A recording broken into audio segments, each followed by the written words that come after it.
Titi, hari ini para pemimpin ASEAN yang hadir dalam KTT ASEAN AS sebanyak 8 orang ini akan mengikuti beberapa agenda, termasuk salah satunya hadir dalam lunch meeting atau pertemuan makan siang bersama dengan Ketua DPR Amerika Serikat Nancy Pelosi di gedung Kongres di belakang saya ini. Nah, mereka di sini akan membicarakan beberapa isu, termasuk terutama isu perdagangan yang bisa mungkin beberapa yang bisa dijajaki dengan Amerika Serikat. Selain daripada itu, nanti setelah pertemuan dengan Kongres atau Wakil Rakyat Amerika Serikat ini, para pemimpin ASEAN juga akan beralih ke tempat lain di mana mereka akan melakukan pertemuan dengan sejumlah pemimpin perusahaan Amerika Serikat, di mana mereka di sana akan juga bertemu dengan Menteri Perdagangan Amerika Serikat.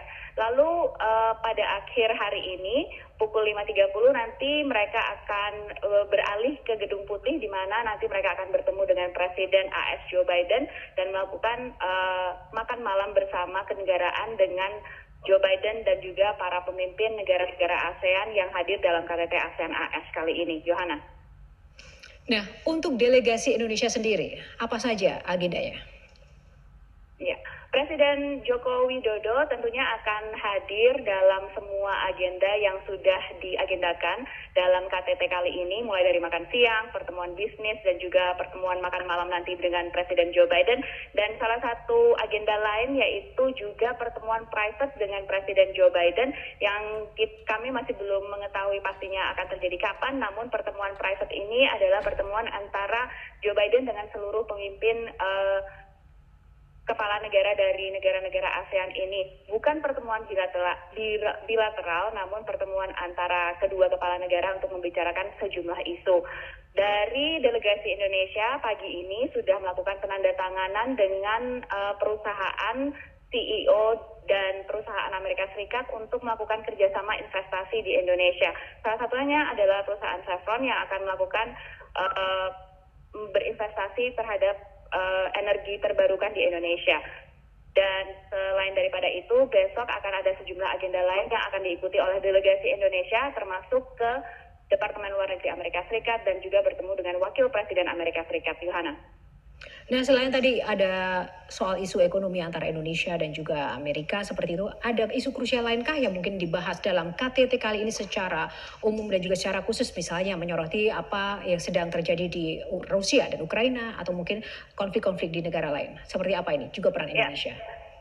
Memang kalau dari optiknya kita lihat saat ini KTT ASEAN Amerika Serikat ini sangat berfokus pada keinginan Amerika Serikat untuk menyampaikan sinyal bahwa kawasan Indo-Pasifik dan kawasan ASEAN itu masih penting walaupun di Ukraina saat ini sedang tegang begitu ya, dan mereka tetap di-include atau diikut sertakan dalam beberapa framework atau rencana yang ingin dilakukan oleh Amerika Serikat.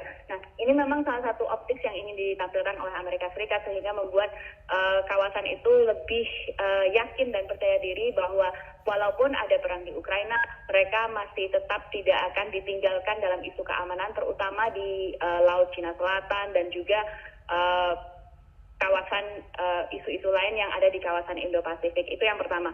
Yang kedua, tentunya kalau misalnya kita lihat dari agenda-agenda yang berfokus dan sangat berfokus pada perdagangan ini, memang ada upaya dari delegasi ASEAN dan juga Indonesia, terutama karena Indonesia kali ini adalah negara koordinator antara hubungan ASEAN dengan Amerika Serikat yang ingin berfokus pada menciptakan lingkungan yang sehat dan lingkungan yang sangat kondusif untuk berinvestasi di ASEAN. Hal ini juga merupakan salah satu agenda di mana mereka mengusahakan untuk bisa berkompetisi dengan Tiongkok misalnya, yang saat ini memang kesulitan untuk melakukan kegiatan karena adanya lockdown atau penutupan negaranya akibat COVID-19. Selain daripada itu, memang kita kalau lihat isu Ukraina akan sangat muncul di beberapa topik yang ada di sini. Kalau misalnya kita lihat ada upaya dari Amerika Serikat untuk mungkin tidak mengajak negara-negara di negara-negara ASEAN ini untuk menjatuhkan sanksi ke Rusia, namun berusaha untuk menjaga agar negara-negara di ASEAN ini tidak mencari jalan belakang untuk melanggar sanksi yang dijatuhkan oleh Amerika dan juga Eropa.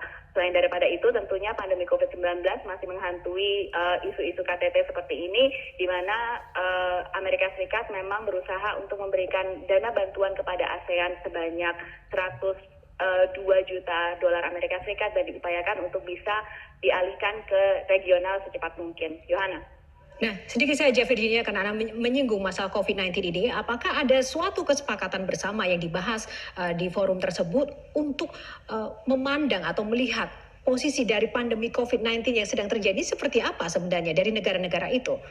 Kapan ini akan bisa berakhir? Ya, selain kapan ini akan bisa berakhir, mungkin kita masih belum tahu ya kapan COVID-19 bisa berakhir.